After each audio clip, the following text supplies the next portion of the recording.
Thank you for joining me for another episode of Wake and Empower TV. I'm your host, Ethan Fox. Today I'm joined by archaeological researcher Michael Cremo. We speak about the origins of the human race and many of the other races that have also coexisted with us on Earth. And we speak about extraterrestrial consciousness, and we delve very deeply into ancient Indian Sanskrit writings and what they tell us about the history of human civilization and consciousness and where we're going as a civilization in the future. So Michael will be joining us in just one moment. But before we get into that, I want to mention that we have our Awaken Empowered Expo coming up this year in November 10th, 11th, and 12th in downtown Detroit at the beautiful Doubletree Hilton Hotel in downtown. A lot of amazing presenters. We haven't yet completed our whole list on the website, but you can check that out at AAEexpo.com or awakenempoweredexpo.com. And we do have discounted tickets, two tickets for $199 until the end of June, at which point they'll go up in price. So if you want to join us, this is a great opportunity to take advantage of that. Also, I'm going to be starting a new segment on this show where we'll be taking questions from any of you who have questions you'd like to ask. And you can submit those to AAETV at floweroflifecenter.org, and we'll be looking through those questions and answering them. Today I have a question from Susan, and the question is, some believe our souls have two parts, and when we find the other part, our work here is so much more powerful. Is that true? Or is it that we can choose many soulmates to be with, and not that there is another part of our soul waiting to reconnect? Well, I'm going to comment from my own experience, and as well as a lot of the guests I've had on the show, including channeling sessions I've had with quite a number of intuitive channels, including Michaela, who's been with me and who's been on the show with me, as well as at events that we've done here locally. Now, from my experience, we do have soulmates, of course. Most of you are probably already aware of that, and some soulmates have a closer tie to us than others, and we may call those twin flames. And now, in your life, you've probably met many soulmates. Some could have been your parents, and sometimes that does happen. Soulmates who you're romantically involved with in this life, who you feel a very strong connection with, could very well have been parents in past lives or in parallel lives. I mean, in reality, time only exists in this physical dimension so that we can experience life here, but our lives are happening in parallel. So many of them are happening simultaneous to this one.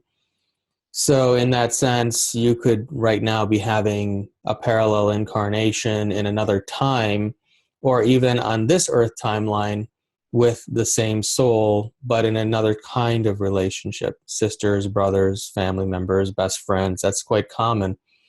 So in that sense, you're probably already surrounded by soulmates. Now, if you're referring, when people use the word soulmate, they're quite often referring to a romantic soul contact, and that the question essentially is it important that that we meet that person and they're waiting for us to meet them so that we can have a more powerful life and a powerful experience? Now, what I can tell you, and this is from my own experience as well, I've met numerous individuals in this life who are soulmates of mine. And the reason I knew that is because either through past life regression hypnotherapy or different or channeling or any number of different kinds of modalities, we're able to actually explore those past lives to arrive at the conclusion that we were soulmates. And so what I can tell you is that from my experience, the most intense soulmate relationships, and this is even from other people's experiences and people who I've had on this show who are experts in reincarnation and who are involved in hypnosis for that purpose, that our soulmates are not necessarily people we're supposed to be with in this life forever. I think a lot of people have the misconception that there is a soulmate out there, and as soon as we meet them, everything's going to be blissful and we're going to live this more powerful life. and that until we meet that person, something is missing. What I can tell you that is most times that soulmate or the soulmates who you have the closest ties with, they will create very intense relationships. There's no question about it. But quite often, those relationships, because you've been with that soul through so many incarnations, and that's why you feel that strong bond with them, for the same reason you've had so many experiences, and most often you'll carry a lot of density with you from those incarnations. So when I say density, we can relate that to karma too. And so in the sense of karma, when we have a relationship with somebody in a past life, that soul tie is a karmic tie, and you may meet that person again in another incarnation. But quite often, because we've had so many incarnations, there are also lifetimes where there was trauma or difficulties, and those difficulties carry through that with that karma as density.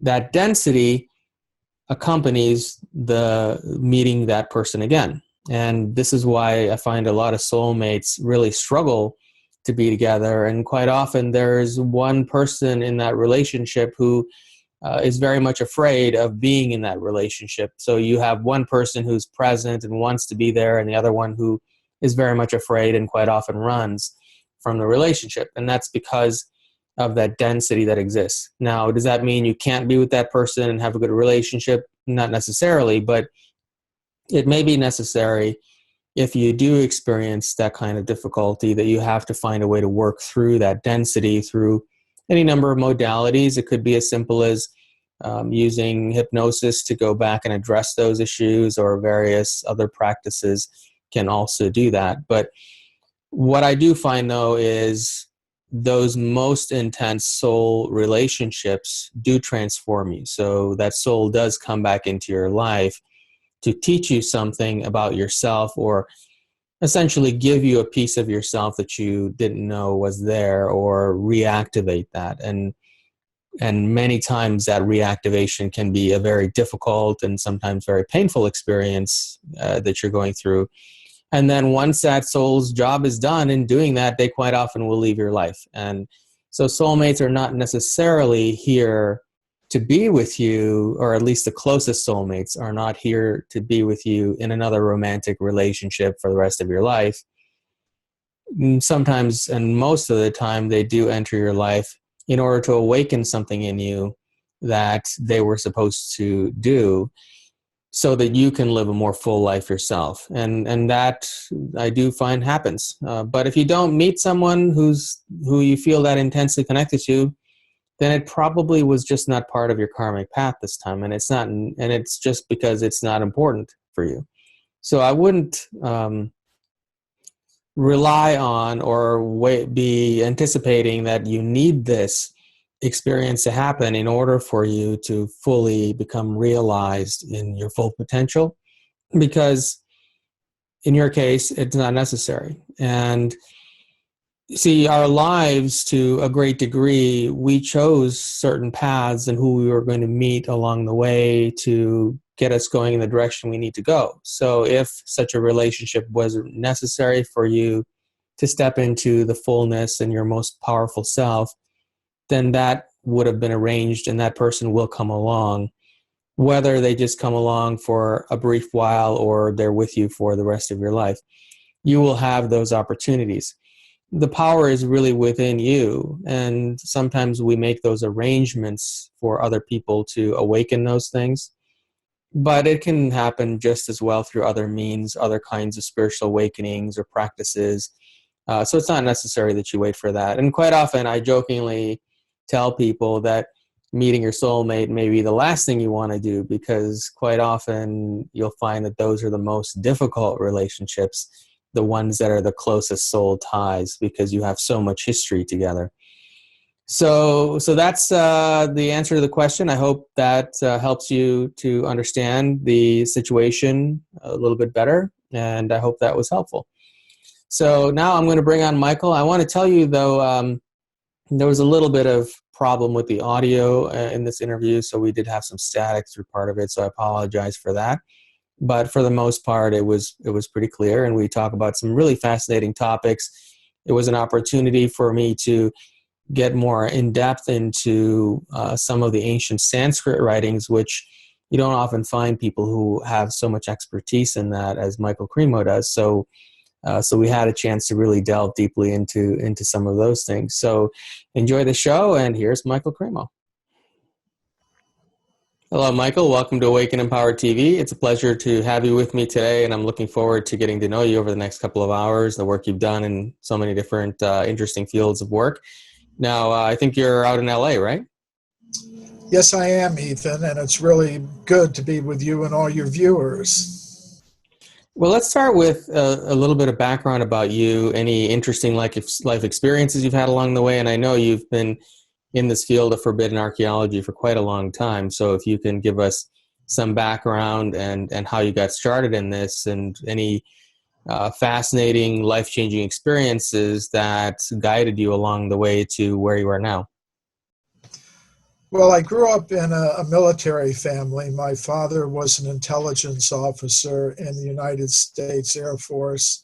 And, that meant a couple of things for me as I was growing up. First of all, it meant that our family was moving around a lot in the United States and around the world.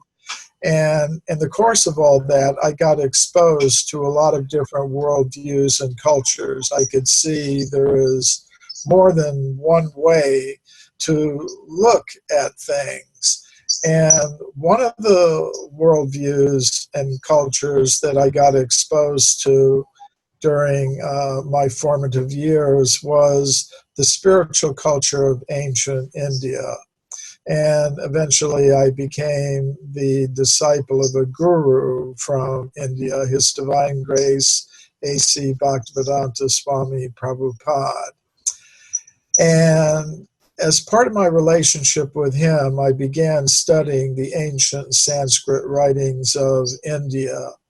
And in those writings, I learned many things that were quite different from what I learned from my teachers in high school and university.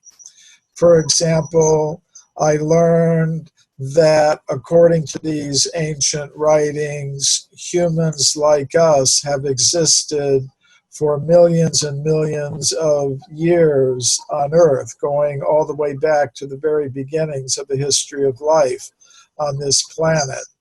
And this is something that we find in many of the different ancient wisdom traditions, the idea of the great antiquity of our human species.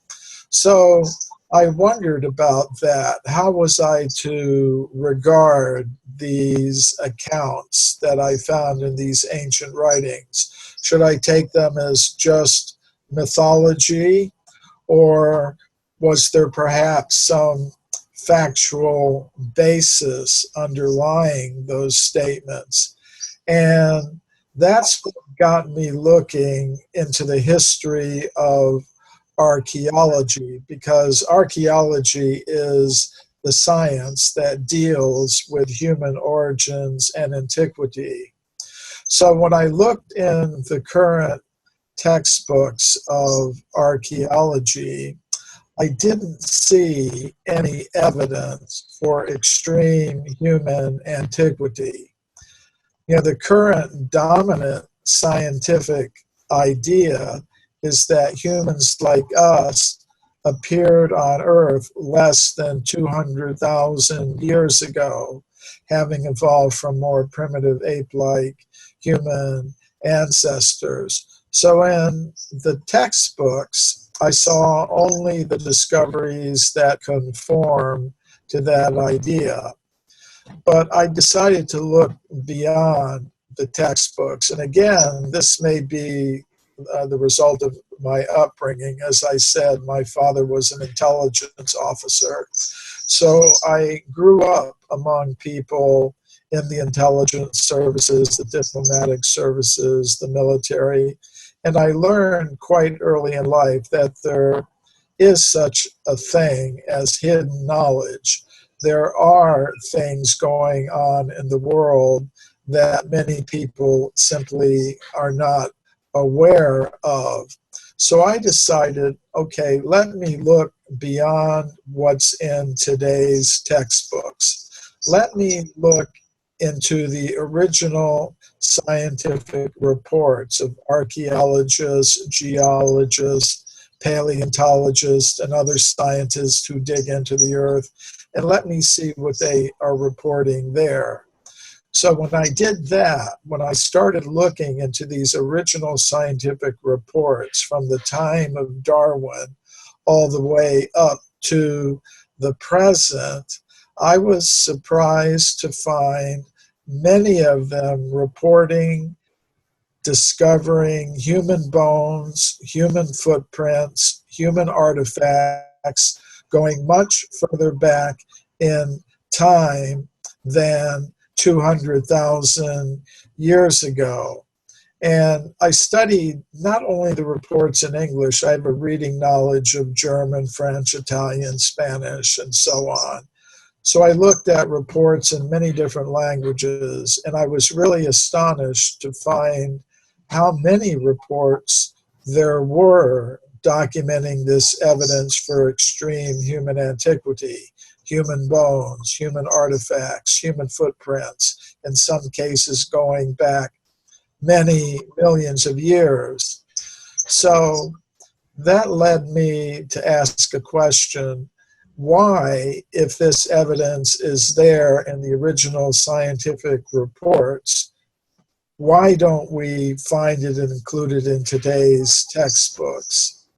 And I concluded it was because of a process of knowledge filtration that operates in the world of science. You know, if you've got a dominant idea or a paradigm, evidence that conforms to the dominant idea or paradigm passes through the knowledge filter very easily. But evidence that radically contradicts a dominant paradigm is filtered out, which means it's ignored, it's forgotten, it's set aside, it's dismissed on very flimsy grounds, or in some cases it's even actually suppressed. So I collectively called all of these reports of these discoveries that contradict the current archaeological theories forbidden archaeology. That was the title of my book, in which I collected all of these original reports about these discoveries of human bones, human artifacts, and human footprints going back, in some cases, many millions of years. And this evidence is consistent with the accounts of extreme human antiquity that we find in different ancient wisdom traditions, such as the wisdom tradition of ancient India. And so how did this guru that you were a student of, how did that influence your life and your work? And did it have any kind of an effect on the direction you went with it? Yes, it did. Originally, as I said, I grew up among people in the intelligence services and the diplomatic service and military service. And originally, I was thinking of going in that direction myself. I enrolled in the George Washington University School of International Affairs, which is one of the top schools for people desiring to enter into those kinds of careers. But you know, I became a little bit disillusioned with government, frankly speaking. And I decided I wanted to go in a more spiritual direction with my life. You know, I wanted to do something that would benefit everyone, whether they happen to be American or Russian or Chinese or Japanese.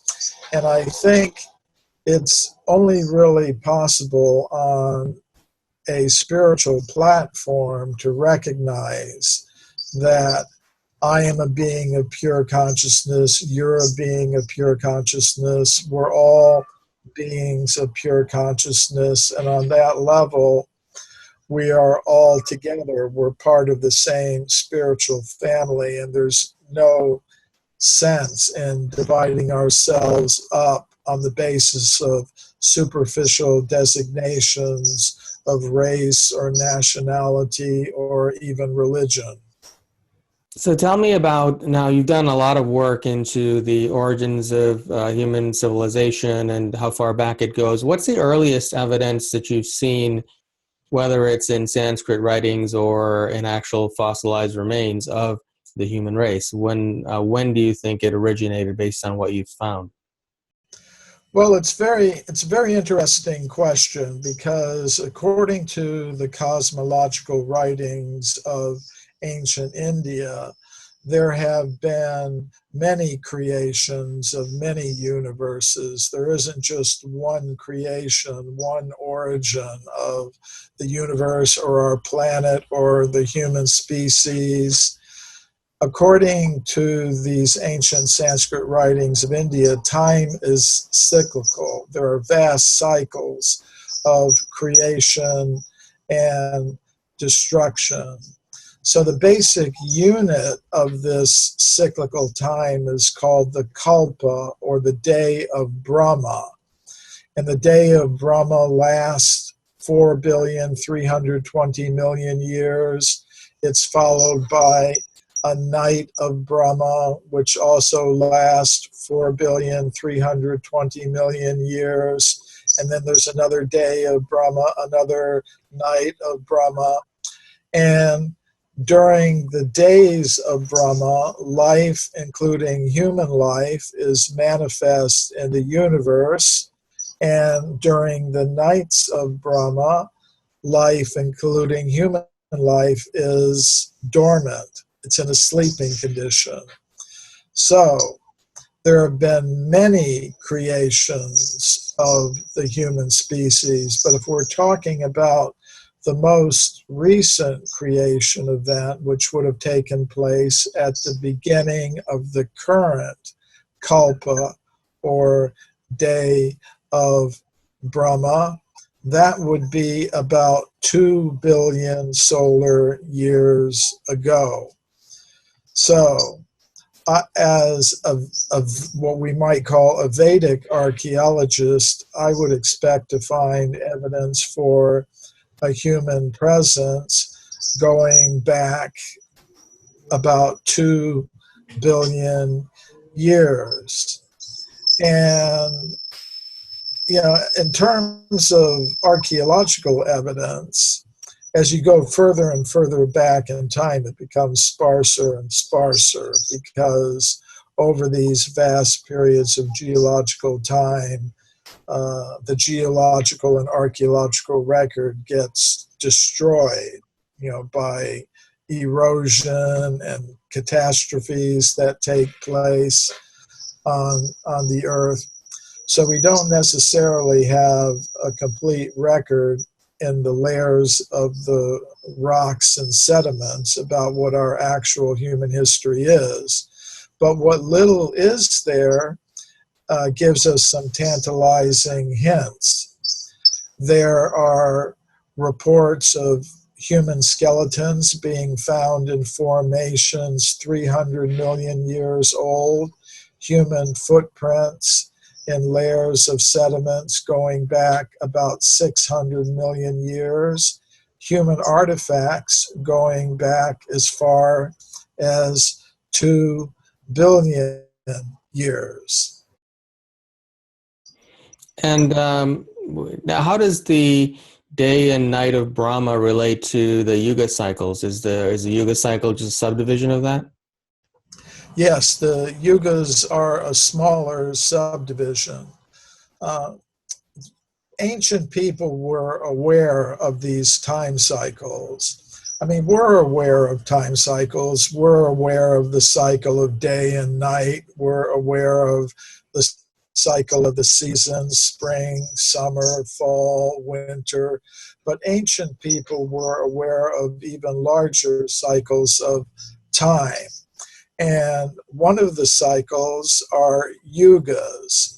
There's a cycle of 4 yugas: Satya, Treta, Dwapara, and Kali. And the Satya Yuga is an age of truth and understanding. The next stage, the Treta Yuga, there's some degradation, about 25%. The next stage, the Dwapara Yuga, it's about 50-50 in terms of materialistic and spiritual tendencies among the human populations on Earth. And in the Kali Yuga, the age that we're in now, it's an age of increasing materialism and environmental destruction.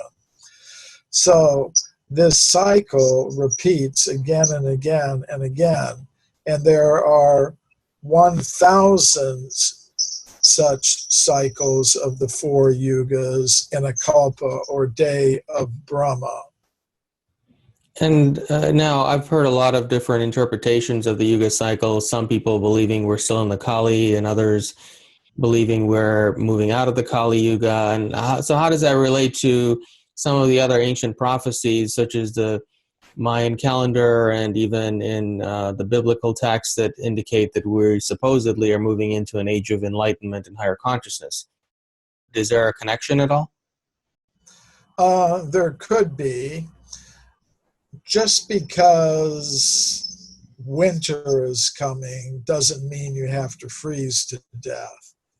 So, even when winter is coming, there can be some warm days. And even if it is getting colder, you can shelter yourself and shelter others.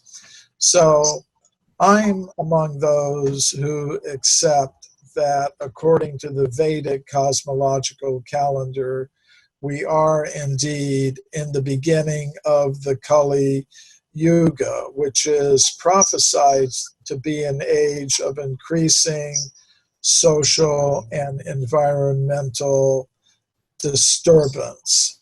And I think we can see some signs of that.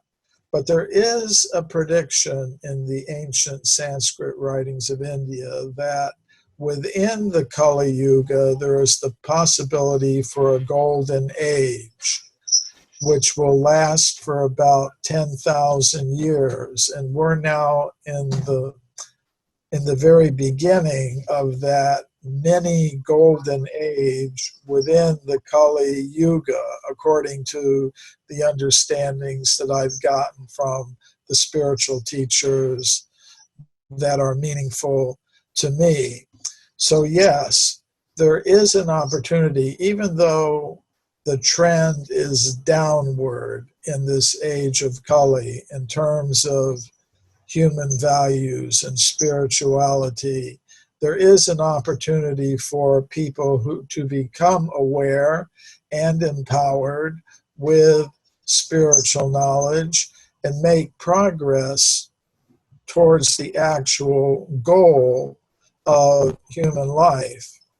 According to the understanding that I have, any type of body, a human body, a plant body, an animal body, is a vehicle for a conscious self, a soul, if you will.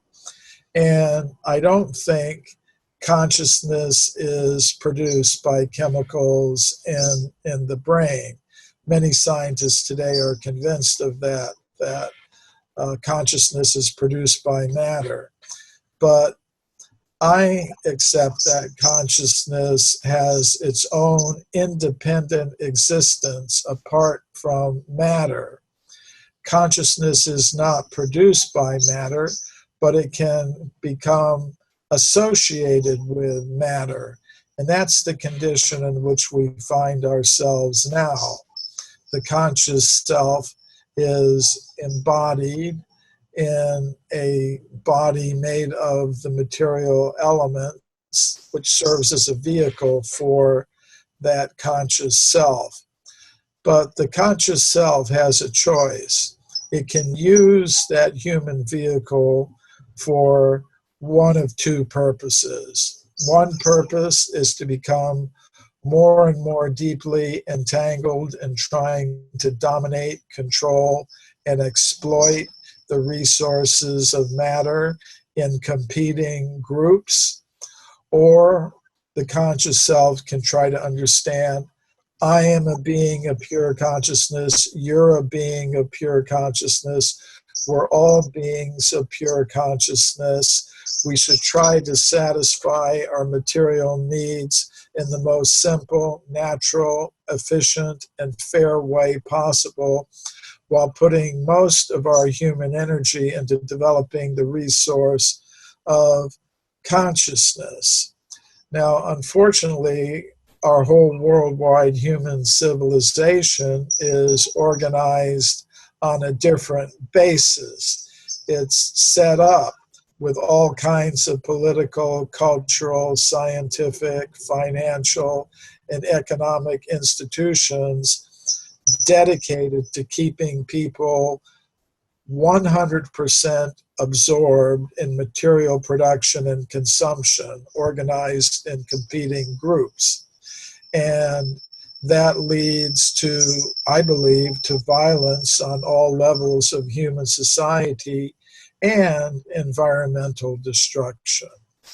If we had a human civilization based on a different understanding of who we really are, that we're all beings of pure consciousness, I think we would find ourselves making a different kind of arrangement for our whole worldwide human civilization in terms of its financial, political, and scientific institution. Now, you said earlier that we are one of the possible options that you learned from your gurus is that we have this optional 10,000 year period. What do you mean by optional? Is that something we choose through our own choices, or was that just a definite cycle, just like the Kali Yuga cycle is? There's something definite about it. You know, according to the ancient Sanskrit writings of India, we're all beings of pure consciousness. We originally exist on a higher level of reality that we could call the level of pure consciousness, or Brahman, or the spiritual level of reality, where the ruling principle is loving harmony among all conscious beings and the source of all conscious beings.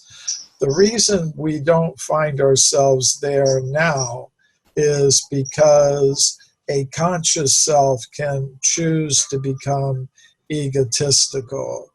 And this is the level of reality, the material level of reality, where such conscious selves are able to act out their desires to control, dominate, and exploit others and the resources of matter. As I said, the opportunity is also there to try to understand what our original identity is as beings of pure consciousness, and to try to qualify ourselves to regain that original state. And to help with that, the original conscious being, the source of all conscious beings, sometimes descends into the world of matter to teach these kinds of lessons. So these personalities who descend from that higher level of reality are called avatars. Avatar is a Sanskrit word that means one who descends. So it's stated in some of the ancient Sanskrit writings that the most recent avatar, whose name was Chaitanya, descended into this level of reality about 500 years ago. And with the mission, he had the mission of trying to spread these teachings around the world. So for the from 10,000 years from his appearance, it's stated that there's an opportunity to reverse the trend of the Kali Yuga and have a golden age where it's possible for as many conscious selves as can manage to do it, can manage to transfer themselves back to that higher, more spiritual level of reality. And in the process, make this world a better place. But, the actual measure of a society's success or a nation's success is not the increase of the GDP, the gross domestic product.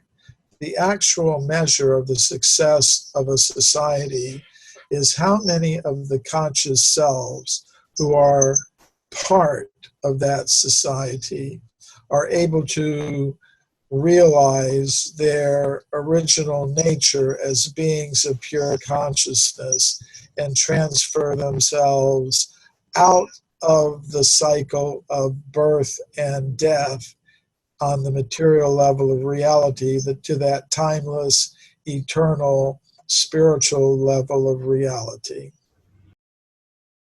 And when did the Kali Yuga, the current Kali Yuga cycle begin, and when does it end? According to the Puranas, the cosmological text of ancient India, the Kali Yuga began about 5,000 years ago, 3,102 BC to be exact. And it will continue, it continues for 432,000 years, of which 5,000 have passed already. So that means another 427,000 years. And at the end of the Kali Yuga, things will be in a very dark state in terms of our human society and the environmental state of the earth. But then another Satya Yuga, another golden age, will begin. So the cycle goes on and on and on and on. Now, do we see, and before the Kali Yuga, was that another more enlightened period of cycles? Yes. According to the ancient Sanskrit writings of India, in the Satya Yuga, people live for 100,000 years, and they're all spiritual. They're not divided into different social classes. They all live very simply and naturally. They're all engaged in the practice of yoga and meditation and other spiritual disciplines, and they live very simply and naturally. And the next age, the Treta Yuga, it's said that the lifespan drops to 10,000 years, and people begin to divide themselves into different social classes. And, they begin to live in towns and villages and cities. In the next age, the Dwapara Yuga, the lifespan drops to 1,000 years, and there's conflict in human society. There is struggle between those on the path of light and those on the path of darkness. But it's still according to civilized rules and regulations. In the age of Kali, the lifespan drops at the beginning to a maximum of 100 years. Spiritual values pretty much begin to disappear, and it simply becomes a world of conflict, based on trying to dominate, control, and exploit material resources in competing groups. and it stated that as the Kali Yuga goes on, the lifespan will gradually decrease. And I think if we took an average of the whole world's population, not just people in the advanced Western countries, but if we looked at the whole world's population, we would find that overall the lifespan is gradually decreasing, and the environmental disturbances are gradually increasing. So that will go on for the next 427,000 years, except for the fact that we're in the middle of a golden age within the Kali Yuga for about the next 9,500 years, where there is an opportunity for those who take advantage of it to pull themselves out. And depending upon how many people do take advantage of this opportunity, the whole world could potentially become part of that golden age. It just depends upon the choices that we all make. I think what you're talking about could correlate in some sense to some of the biblical texts of people having lived to 1,000 years. Like I think Noah was in his 900s, if I remember correctly. So are you finding any evidence, such as archaeological evidence, that supports that the civilizations prior to 3,000 years, when the 3,000 BC, when the Kali Yuga began, that those civilizations were more advanced and that people did live longer? Well, there are different kinds of evidence. You know, there's the kind of evidence that you can find in the layers of rocks. You know, you could call it the record of the rocks. And then there's the records that are left by, you know, these ancient civilizations, which describe a very high level of culture. Of course, it all depends upon how you define a high level of culture. You know, if we define it in current terms, in terms of having huge societies based on industrial, technological production of mass distribution, consumer goods, and people working in factories and all of that, then you might consider, you know, the past civilizations not as advanced. But according to the standard that's given in these ancient writings, our current civilization wouldn't be considered very advanced at all. But even so, if we look at the ancient Sanskrit writings of India, for example, they describe that in the past, people were able to travel from planet to planet by spacecraft. They were called Vimanas in Sanskrit. And there were different kinds of them because according to the Vedic cosmology, we exist in a multi-level cosmos. There's one level of the cosmos dominated by the gross material energies. That's the level where we find ourselves now. It's inhabited by beings adapted to the conditions there. Then beyond that, there's a more subtle material level of material reality dominated by subtle mental, intellectual, and egotistical energies. It's inhabited by beings adapted to the conditions there. People have different names for these beings. You know, they call them gods or goddesses, astral beings, jinn, angels. There are different names for them in different cultures. And beyond that, there's the level of pure consciousness or spirit.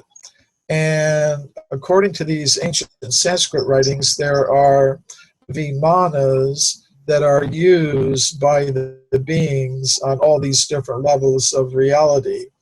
So on our level of reality, there are spaceships made of metal and objects like that, and not just made by beings on Earth, but by beings on other planets on this level of reality. And there are descriptions of them in the ancient Sanskrit writings of India. For example, there's an account of how a king named Shalva, who was more or less on the side of the forces of darkness on this planet, he got a spaceship from the engineer of the forces of darkness in the universe and used it to attack the city of Dwarka in India. Actually, there's still to this day in India, in northwestern India, on the shores of the Arabian Sea, a city named Dwarka. So the ancient Sanskrit writings, like the Bhagavad Purana, describe how this King Shalva, who was on the side of the forces of darkness, got this spaceship, a warship, made of metal and used it to attack the city of Dwarka, which was the headquarters of the forces of light, you could say. And there are detailed descriptions of how this craft would appear to be in several different places at one time, and how it would send down energy beam weapons to attack this city, and how it was very difficult to shoot down. These are descriptions of a spacecraft that were written 5,000 years ago. And these writings also contain descriptions of Vimanas or spacecraft that were used on the more subtle material levels of reality. There's a description in the Bhagavad Purana how a yogi named Kardama Muni used his yogic mental powers to manifest a subtle material Vimana that was like a flying palace. And he took his wife Devahuti into this Vimana, and they traveled all over the universe in it. And then there are even descriptions of what we might call spiritual Vimanas. There was a saint named Dhruva who lived on our level of reality. At the end of his life, he went to the Himalayan mountains and began to meditate, practice yoga. And he went into a state of trance. And when he was in this state of trance, he observed a Vimana coming from the spiritual level of reality. And he said it was as if the full moon had descended from the sky. You could just imagine that being, meditating in the Himalayas and this glowing object descending from the sky. And he could see within the glowing object two personalities who informed him they had come with this vehicle to take him to the level of pure consciousness, which is also called Vaikuntha, the place of no anxiety. So before he entered this vehicle, his body underwent an energy transformation. The material elements of his body were transmuted into spiritual elements, and then he entered the craft, and it ascended through all the different levels of reality in different planetary systems and took him to that level of pure consciousness where he exists today.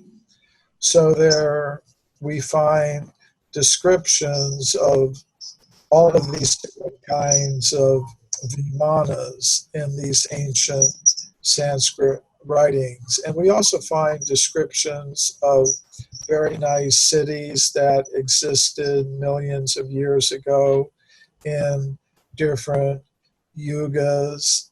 And actually, even if you go to India today, you can still find remnants of these ancient civilizations still in India today. There are many sacred places and temples in India that commemorate events that took place millions of years ago on this planet. You know, for example, there's one temple in South India in the state of Tamil Nadu.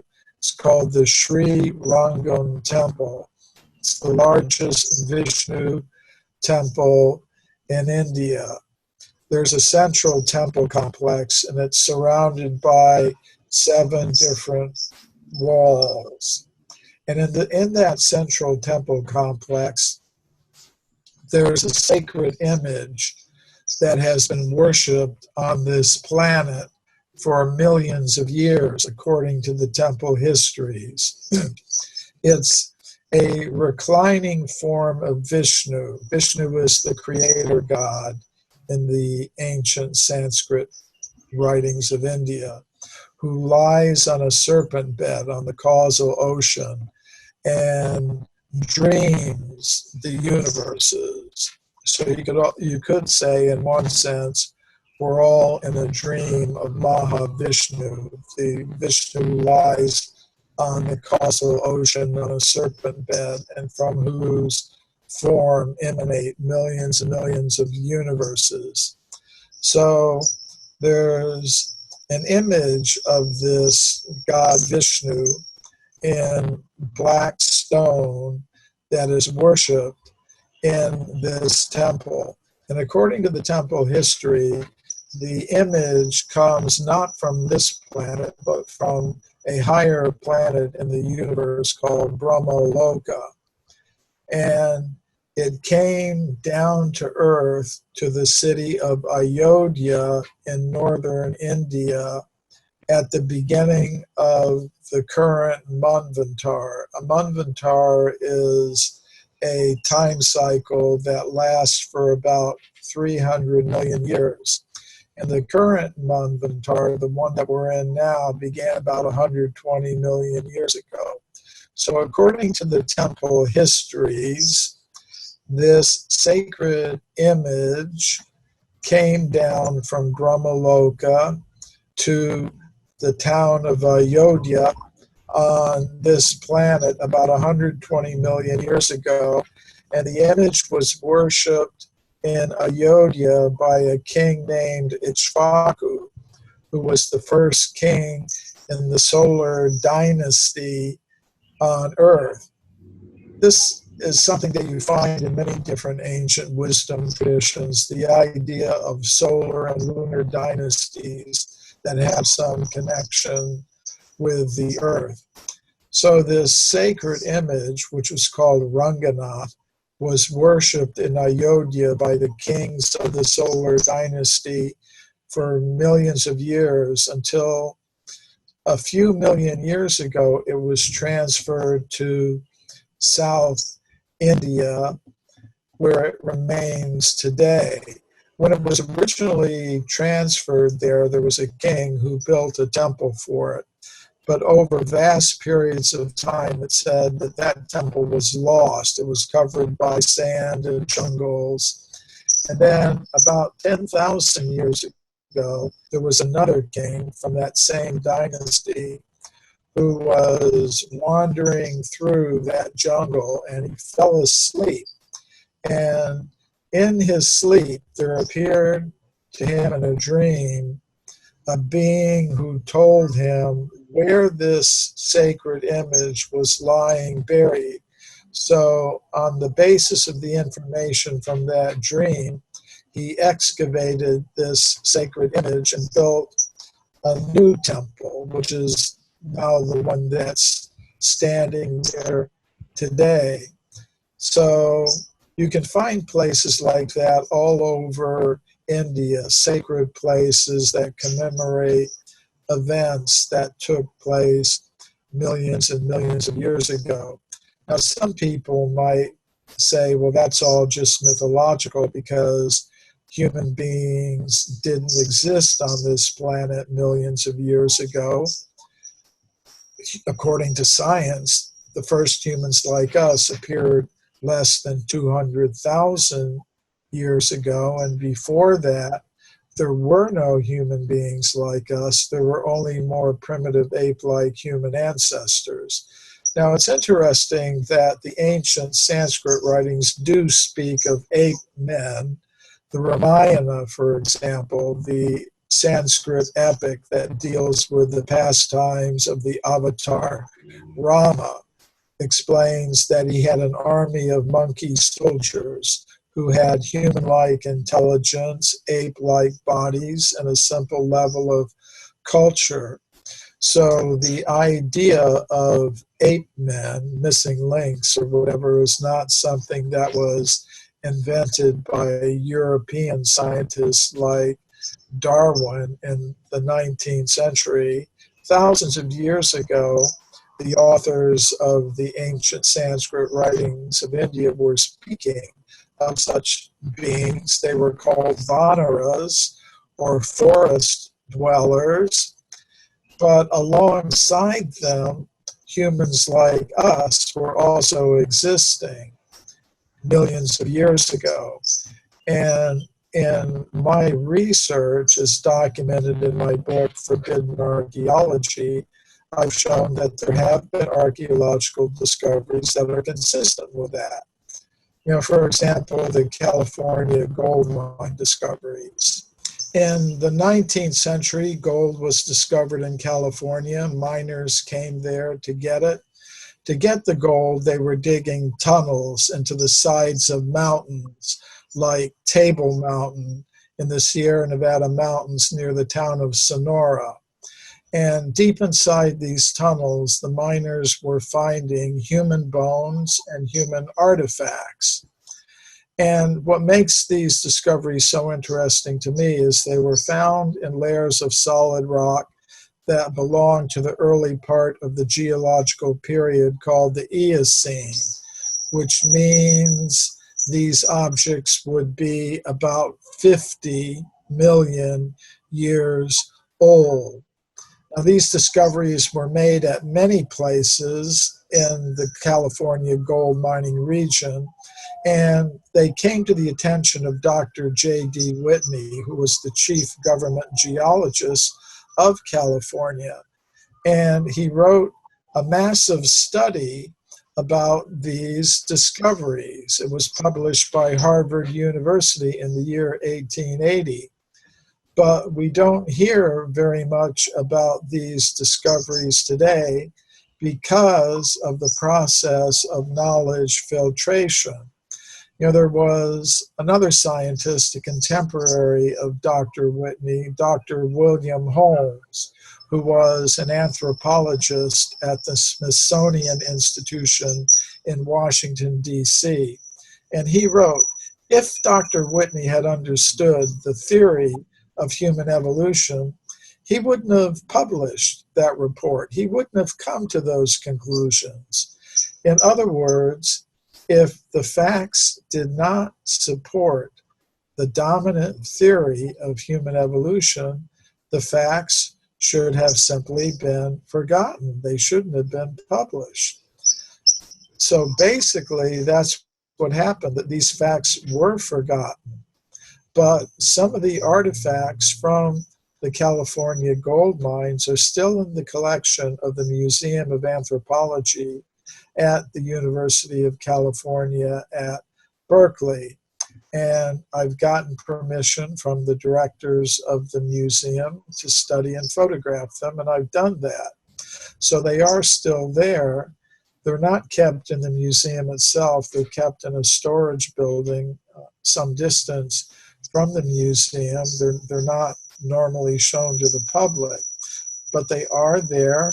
And I think it's very interesting that there have been discoveries of human artifacts showing that there was a human presence on this planet millions of years ago, And this is consistent with what the ancient Sanskrit writings of India tell us about the history of our human species on this planet. Namely, that humans like us have existed for many millions of years, and we've coexisted with more ape-like humanoid types of beings. Of course, that takes you into another whole topic. Evidence for the existence of living ape men takes you into the topic of Sasquatch, Yeti, Almas, and other types of ape-like humanoid beings that have been observed by people in various wilderness parts of the world. So even today, we may be coexisting with such creatures. And in the past, we also did. So if you look at all of the evidence, the basic pattern that emerges is not one of evolution of human beings from more ape-like creatures, but of coexistence of human-like beings with ape-like creatures. Now, the conventional belief is, which is taught in most of our schools these days, is a Darwinian theory of evolution, which suggests that we evolved, or human beings evolved from ape-like creatures. So if you're saying that we existed alongside of them, do you have any theories, or maybe these ancient writings speak about how were human beings originally placed on Earth? Were we created, or did we come from some other planet, or were we genetically altered to take this form at some point billions of years ago? Well, before we even ask the question, where do human beings come from, we should first of all ask the question, what is a human being? Many scientists today are going to say, we're just machines made of molecules. We're just machines made of matter. And that's all there is to it. And if you want to speak about mind and consciousness, you should just understand those are just temporary byproducts of bioelectrical activity in the brain. And at the time of death, when the chemicals in the brain become disorganized, there's no more mind, there's no more consciousness. So we're just machines made out of matter, as an English evolutionary scientist named Richard Dawkins put it.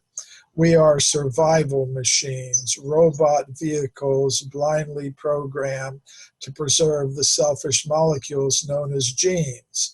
I don't accept that. I think there's more to a human being than molecular machinery. I think there is a subtle mental body that has some very unusual powers, like remote viewing, psychokinesis, or mind over matter abilities. And beyond that, there is a conscious self that is not produced by matter. Consciousness has its own independent existence apart from matter. Consciousness originally exists on what I call the level of pure consciousness, where all conscious selves exist in loving harmony with each other, and the source of all conscious beings. Now, if a conscious self becomes egotistical, selfish, domineering, controlling, exploiting, it can no longer exist on that level of pure consciousness. And there has to be another place for it to exist. That is the material level of reality. And when a conscious self enters this material level of reality, it needs a vehicle that will allow it to function on that level of reality. So, for example, I'm a human being, we're human beings. Normally, we exist on the land. If we want to exist for more than a few seconds in an alien element like water, if we want to live in the water, underneath the surface, then we're going to need a vehicle like a submarine or a diving suit that will allow us to exist under the water. So where does that submarine, for example, come from? Well, it comes from engineers who understand that if a human being is going to function under the water, it needs such a vehicle. So these engineers, anticipating that, they design and build such vehicles for humans that want to travel under the water. So in the same way, there are, you could say, engineers on the higher level of reality who understand that if conscious selves are going to enter the world of matter, they're going to need vehicles made of matter that will allow them to function in that alien element. So they design and build such vehicles, human vehicles, fish vehicles, plant vehicles, insect vehicles, bird vehicles. They design and manufacture a whole set of vehicles for conscious selves to occupy.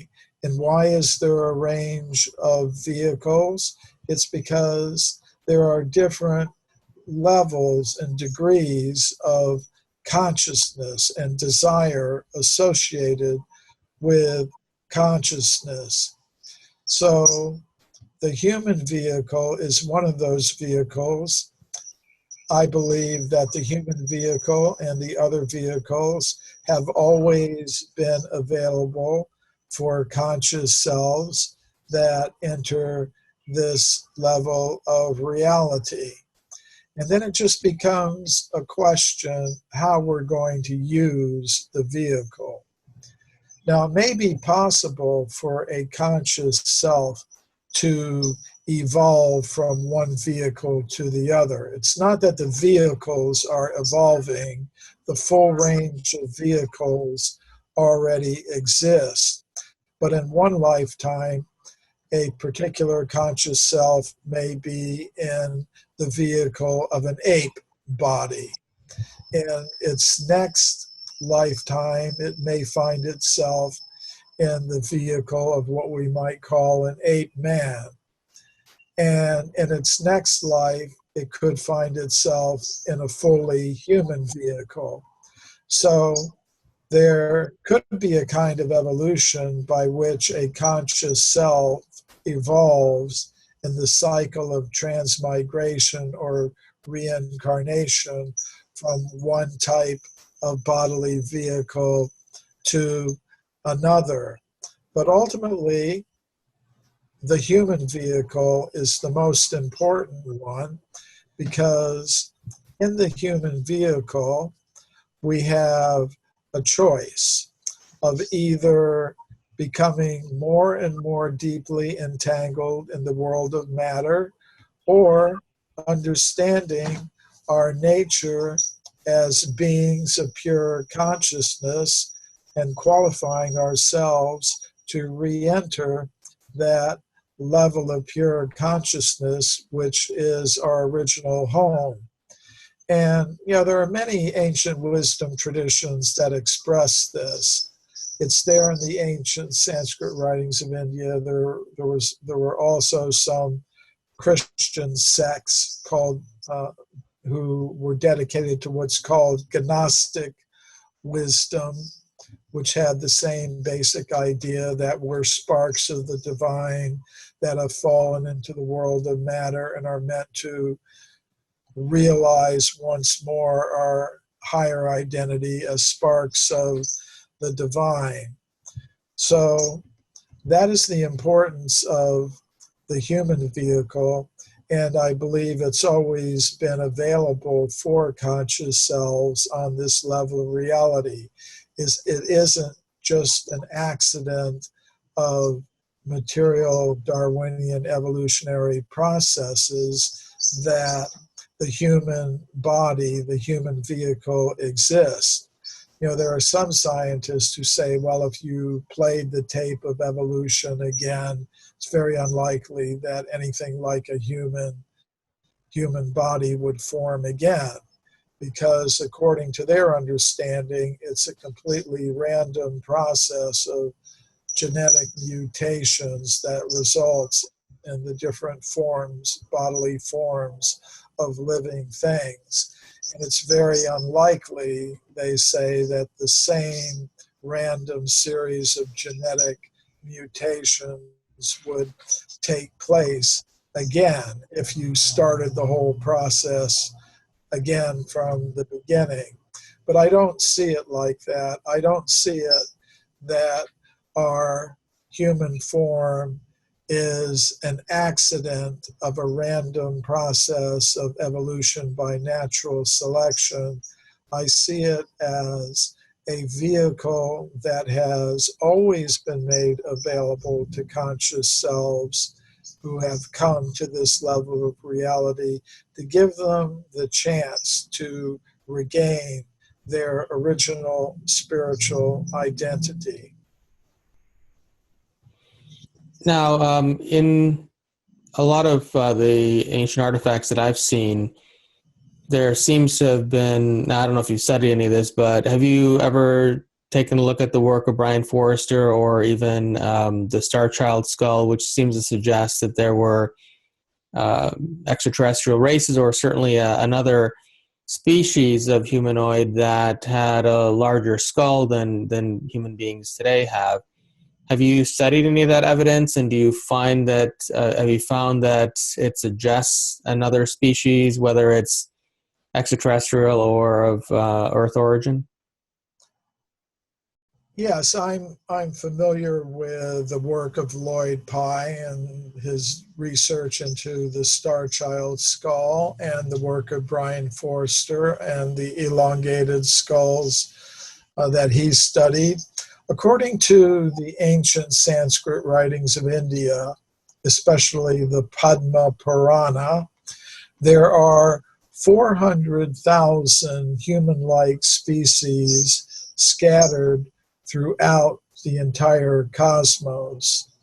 So I would say the humans on this planet are not alone in the universe. There are extraterrestrial humanoid beings. Now, some people would like to say that these extraterrestrials are all in the category of simply flesh and blood creatures like ourselves, but I have an expanded conception of what it means to be an extraterrestrial. First of all, I would say that as beings of pure consciousness, we're all extraterrestrials, because the conscious self does not come from the world of matter. It comes from an entirely different level of reality.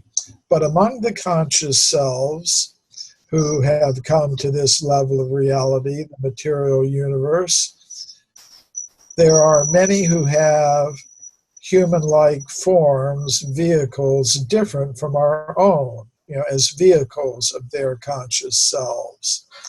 So some of them have humanoid forms made of more subtle mental and intellectual energies. Some have flesh and blood kinds of bodies like the ones that we have. And according to the Padma Purana, there are 400,000 of these different kinds of human-like species scattered throughout the entire cosmos. And I think there have been connections between terrestrial humans on this planet and these different extraterrestrial humanoid beings. As a matter of fact, if you study what most of the ancient writings and cultures have to say, that would be the normal condition of humans on this planet, to be in touch with extraterrestrial beings of humanoid type and human-like intelligence or superhuman intelligence. That would seem to be the normal condition of humans on Earth, to understand that we're part of a whole cosmic hierarchy of beings, that we're not alone in the universe, and that we have connections with these higher beings and lower beings as well, because that's a topic we haven't really touched on, but I believe that's also there. And in some cases, humans on Earth are the result, they're hybrids. They're hybrids between celestial and extraterrestrial beings and terrestrial humans. There's a Sanskrit epic called the Mahabharata, and it tells the story of the Pandavas, 5 brothers who were great heroes. And they were born of a terrestrial mother and had celestial fathers. So some humans on this planet may in fact be hybrids, terrestrial, extraterrestrial hybrids. And as I said a moment ago, in one sense, we're all extraterrestrial beings, because as beings of pure consciousness, none of us are from this earth. Do you have you found any evidence to support some of the Greek mythological figures, such as the gods and goddesses who gave birth to demigods on Earth, and also the biblical texts which speak about the angels who fell from heaven and procreated with the women of Earth? Well, I take those accounts as evidence. I accept those accounts as very good evidence.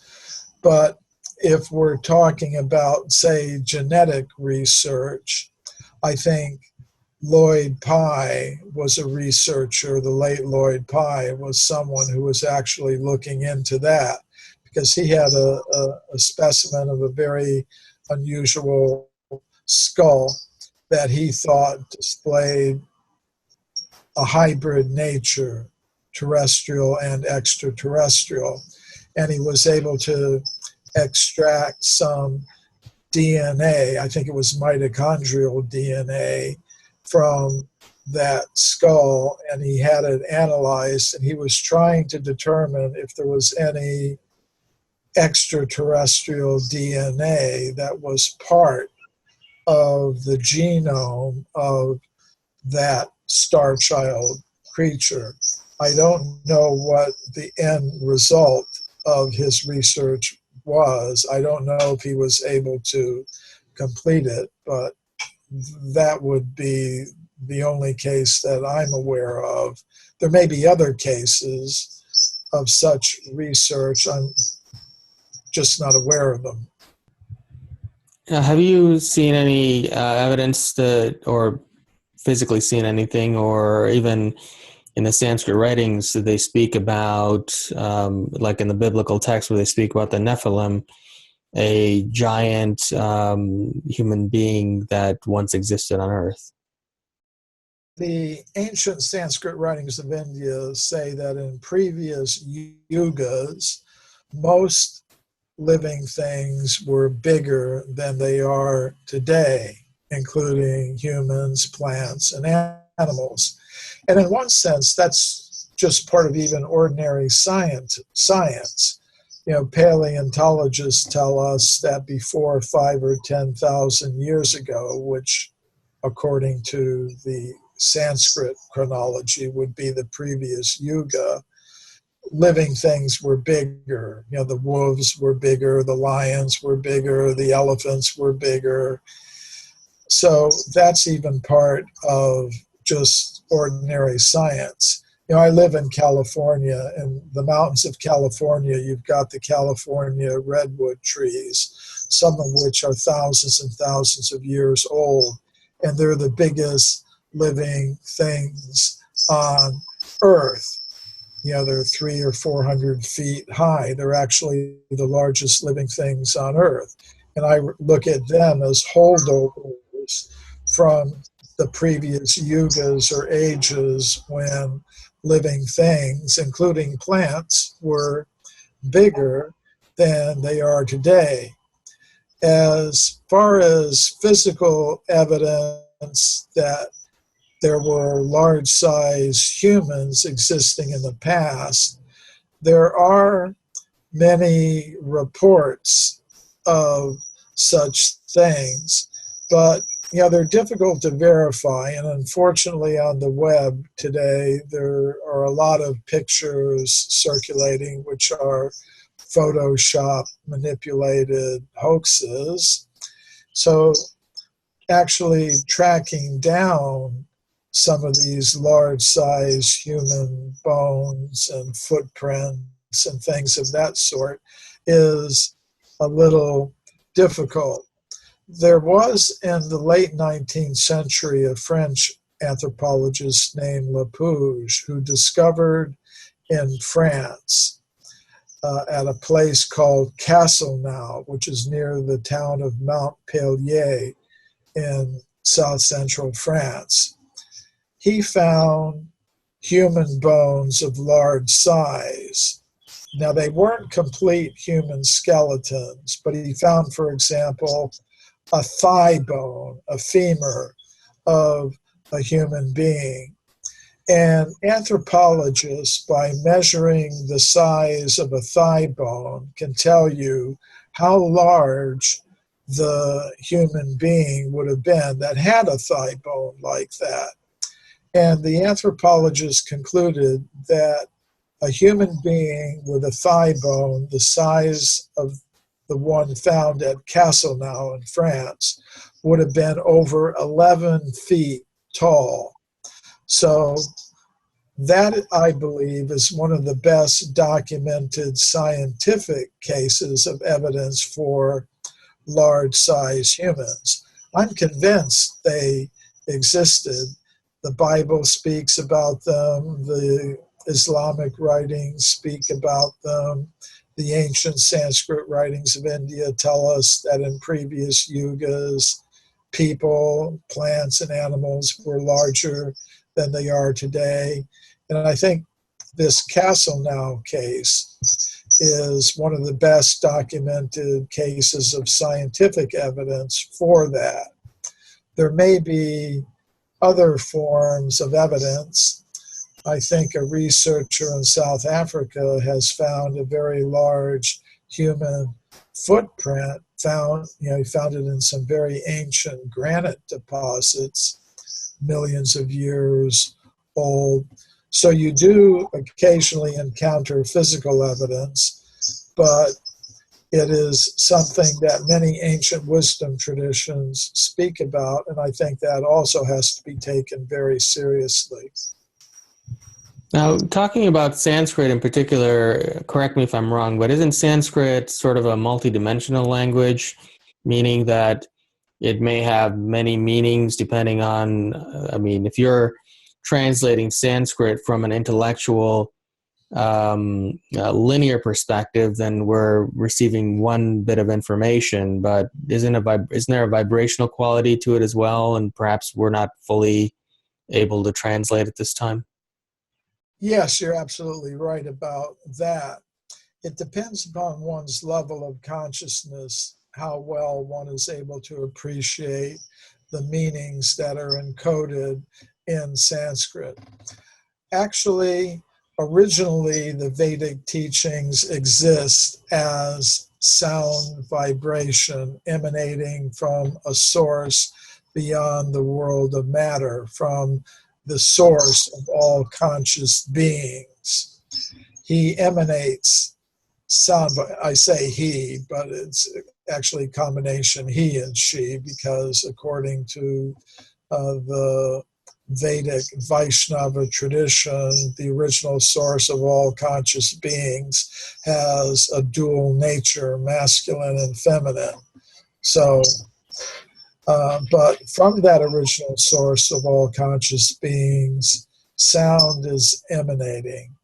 And it's received in what's called parampara, a line of disciplic succession, where a master receives that sound vibration, and because the master is in what's called the mode of goodness, the mode of pure goodness, the consciousness and mind can correctly receive the meaning that's encoded in that sound vibration. So for a long time, the sound vibration was transmitted from master to disciple in a chain.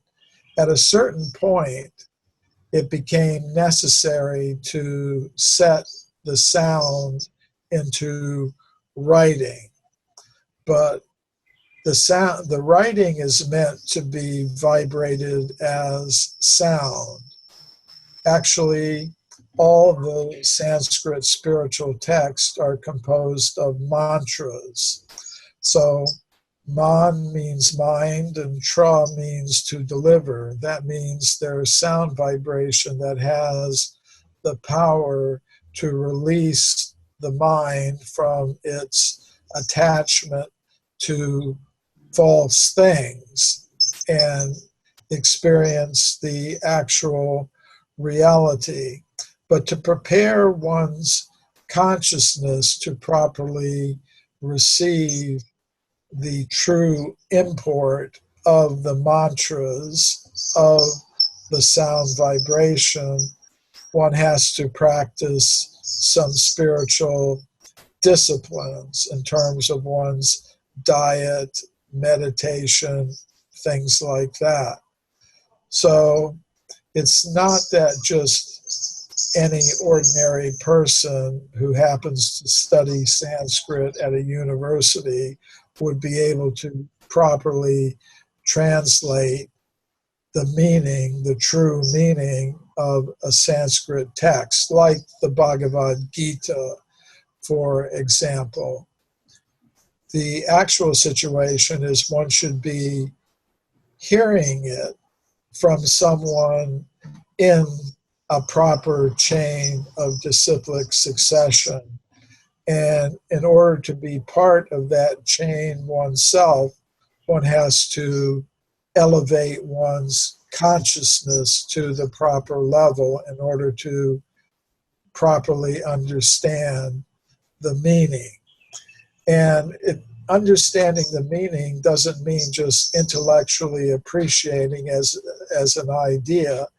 It means, for example, if a text of the Bhagavad Gita says, as it does, you are not the body, it means not just intellectually understanding that concept. It means practically, in terms of your real lived life, understanding that you, as a being of pure consciousness, are not the vehicle made of matter in which you find yourself. So, yes, you're absolutely right that it requires something more than academic training in Sanskrit to properly understand one of these spiritual texts. Now, in modern times, we, especially in the more scientific, intellectual communities, we tend to believe that written language was an evolution of our civilization to a more advanced state. But it seems to me that if the origination of moving from the vibrational transmission of knowledge from person to person in more ancient times, when we move from that to the act of writing information, was actually a devolution of human development. Does that make sense? That we that happened at that time because human consciousness or civilization was evolving to a lower degree, and as a result we have a more one-dimensional means of communication now versus the multidimensional of the past. Yes, you're right about that. According to the ancient Sanskrit writings, in the age of Kali, people's memories become very short. In previous ages, people's memories were very fine and well developed. If a disciple heard something from a guru, they would be able to remember it for their entire life. In other words, if a, a Vedic work were transmitted orally to a disciple, their memory was so powerful that they would be able to retain the text for their entire life. And even today, we find rare examples of people who have very well developed memories and can recite pages and pages of texts just from memory. That happens. There are people who have memorized the whole Bhagavad Gita. But for most of us in the age of Kali, the Kali Yuga, our memories have become very short and we don't really retain what we hear simply from oral transmission. And as I said, you have to be receiving the oral transmission from someone who has properly realized the truth of it and is situated in a proper chain of succession. But even so, our memories are so imperfect that as an aid to us in the age of Kali, these teachings were set down in written form. And actually, a lot of our technology today, I believe, is simply our attempt to reproduce materially abilities people once had naturally. For example, the ability to communicate at a distance. Even today, some people have telepathic abilities, but it seems in the past, most people had telepathic abilities and were able to communicate. They could communicate with people at a great distance. Of course, now we have smartphones and computers and other means of communication that enable us to do that. I think that is our Kali Yuga way of doing that. And today it's done commercially in terms of devices that can be manufactured and sold to people and used to control people, that are connected with all kinds of financial and political institutions. So it's a very Kali Yuga version of a natural ability of the soul. We're taking advantage of this kind of technology, but I think remote viewing and telepathic communication are abilities that once were more natural among people. So maybe this explains why we don't find any evidence of writing beyond a certain point as far as archaeological discoveries of that. Perhaps what you're saying is that they didn't have to rely on writing, and writing is actually a lower form of communication than what was available back then. Yes, although you do find some examples of script in some ancient objects. There was a coin-like object that came up from a well drilling, at a place called Lawn Springs in Illinois in the 19th century in the United States. And this was reported by a researcher from the Smithsonian Institution. This copper coin-like object came up from a depth of about 115 feet as a well was being drilled. And on one side of this coin-like object was a human-like figure and what appears to be some symbols of a script. And what we did in our research is we gave the drilling record to geologists of the State Geological Survey of Illinois. And they told us that the formation at the 115-foot level was between 200,000 and 400,000 years old. And that's really quite amazing because according to the standard way of looking at things, writing and coins and things like that didn't begin until less than 5,000 years ago. So there are some examples of symbols. Maybe they're not writing of the kind that we know today, but there are some examples of symbols being found on some very ancient objects. But I think the larger point that you were making, that communicating through the written word is a lower form of communication suited to our Kali Yuga memories, is a true statement. You mentioned earlier in your comments about an earlier question of lower forms of beings, but you didn't elaborate on that. Can you explain what you mean by lower forms of beings?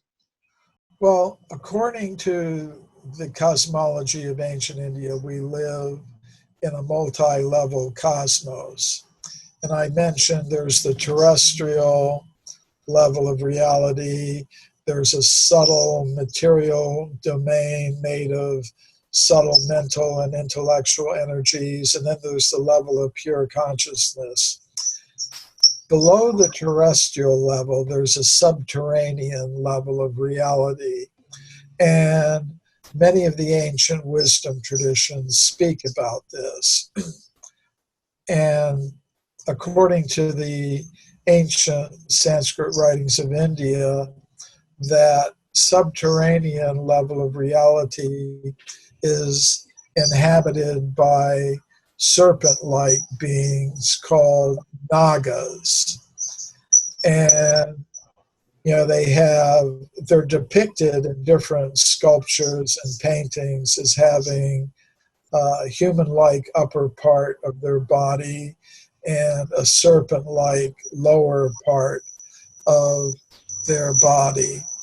So that is one category of beings I was mentioning, that there are subterranean levels of reality inhabited by different kinds of beings, which I hadn't mentioned before.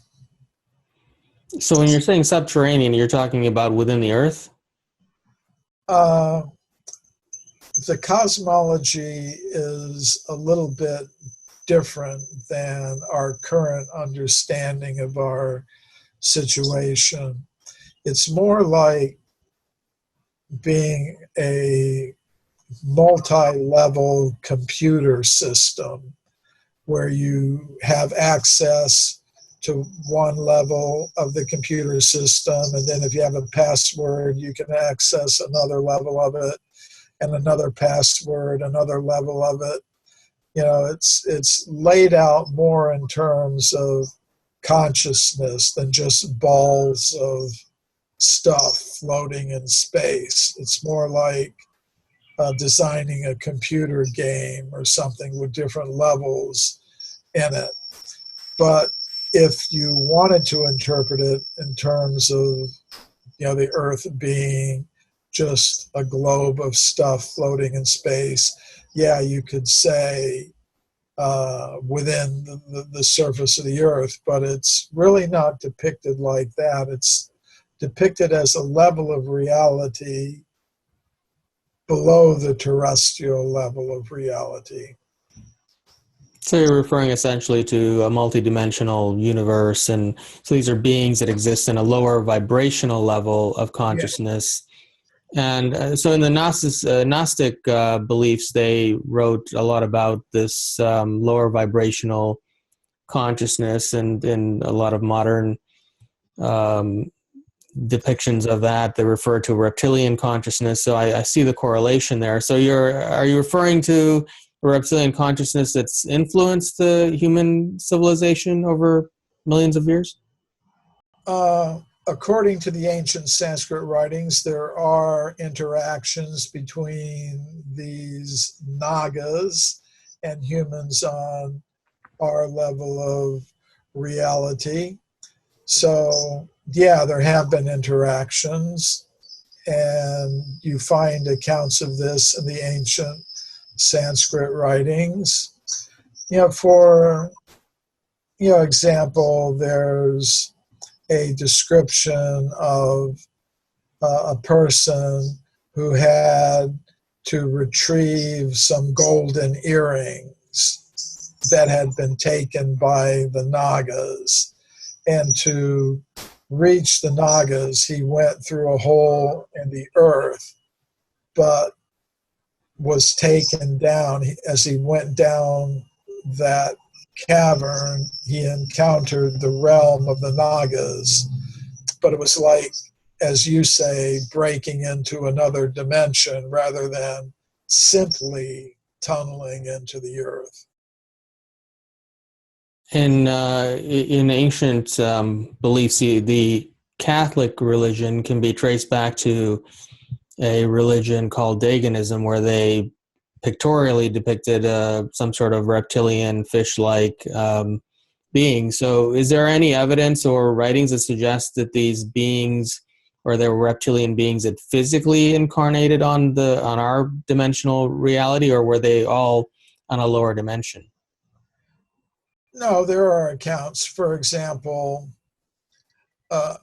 according to the spiritual tradition that I follow, the supreme God is known as Krishna. And Krishna is ultimately from the level of pure consciousness, the spiritual world. But sometimes he descends to this world. And he did that 5,000 years ago. He appeared in a place called Vrindavan, which is, there's still a town called Vrindavan in northern India, about 90 miles south of New Delhi. And it's a sacred place. And there are many sacred places within Vrindavan. One place is called Kaliya Ghat. So there was this serpent being it was a 5-headed serpent being who came to Vrindavan to this ghat, or bathing place, in the river there, which is called the Yamuna. And in the river Yamuna, this serpent being came and began to spread poisonous gases, kind of polluting the air and the water. And the local people and animals began to die. So it's said that Krishna went and danced on the head of this serpent until the serpent had to leave the place. So it's kind of an interesting environmentally related story of a being that had polluted the land and the water, and the local residents were having a bad time with it. Some of them were dying because of the exposure from the poisonous gases emanating from this serpent-like being, and Krishna dealt with it, not by some act of violence, really, but by dancing on the heads of this serpent-like being. And there are bronze sculptures from India that depict this. It's a very famous image. This five-headed serpent with Krishna dancing on the heads of the serpent. Are there any predictions in these ancient texts of the return of Krishna, or where we're heading into at this time, as far as even in the biblical texts, they speak of the return of Christ. So do you see any correlation there? There's something, as I said, this relates to the concept of avatar, descents of the divine into the world of matter. And they periodically come again and again and again. There are many descents of these avatars. And the avatar, Krishna himself, last appeared 5,000 years ago. It's described that at the end of the Kali Yuga, in about 427,000 years, there will be an avatar of Krishna called Kalki. And it's described that at the end of the Kali Yuga, human society will have descended to a very low level. Their food sources will have disappeared. People's lives will have been cut to a maximum of about 40 years or so. People will be engaging in cannibalism and fighting, and they'll just be destroying everything. So it's said that at the end of the Kali Yuga,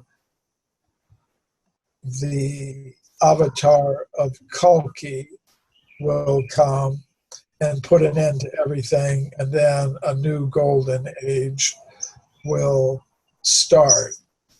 So, the basic idea is that any conscious self, any soul who has any intelligence will have gotten out of the material world by the end of Kali Yuga. So that's all that's left will be the hardcore materialists and people addicted to dominating, controlling, and exploiting each other, fighting in so many ways. And so to put an end to that, the avatar of Kalki will come, but that's 427,000 years from now. Now we're in the middle of a golden age in the beginning of the Kali Yuga. There was an avatar of Krishna named Chaitanya Mahaprabhu who appeared in Bengal 500 years ago, and he spread the chanting of the Hare Krishna mantra all over India. And the Hare Krishna mantra is a mantra. Man means mind, tra means to deliver. It means it's a sound vibration capable of delivering consciousness from its attachment to matter and awakening its original divine nature. And Chaitanya Mahaprabhu predicted that the chanting of that mantra would spread to every town and village in the world. And 500 years later, we can see that it has. And therefore, it's possible for people, even in the age of Kali, to elevate their consciousness to a very high vibrational level, as you were saying, so high that they are qualified to re-enter the level of pure consciousness. But by the end of Kali Yuga, every soul that has had the ability to transfer itself out of this material level of reality will have already done so. And it's only those who have continually made the bad choices to continue a life of trying to dominate, control, and exploit others in the world of matter are going to be the only ones remaining. So for them, to release them, that Kalki avatar will come and put an end to the whole thing, and a new golden age will begin after that, a Satya Yuga. So do you believe that any human being, by following these spiritual practices, whether it be mantras or some of the other things you've described, can we even at this point reach a state of such as an avatar in terms of consciousness? Yes. I don't claim to have a monopoly on spiritual truth. The basic idea is that somehow or other, by some process, we should be able to understand I'm a being of pure consciousness, you're a being of pure consciousness, we're all beings of pure consciousness. We should try to satisfy our material needs in the most simple, natural, efficient, and fair way possible, while putting most of our human energy into developing consciousness to its original state of pure consciousness, which means appreciating we're all beings of pure consciousness and we all have a relationship with the source of all conscious beings. Now, the most important thing is just to come to that level of understanding. And how you do it, if you've got some process that will help you do that, it doesn't matter what you call the process. I would say it's something like, say like you have gold, and you could take gold and you could make it into coins, and you could stamp the coins with the symbols of different nations. But if it's really gold, it doesn't matter what symbol you've stamped on it. The main point is it's gold.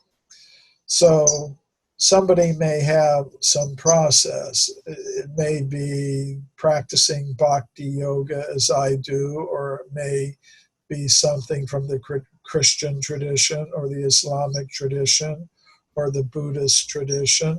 But if it brings you to the point of understanding I'm a being of pure consciousness, we're all beings of pure consciousness, we're all related to the source of all conscious beings, then it doesn't matter what label you put on that process that has brought you to that level. And I think if we look at different spiritual traditions, we find that they all tend to have an external aspect to them and a more internal aspect to them.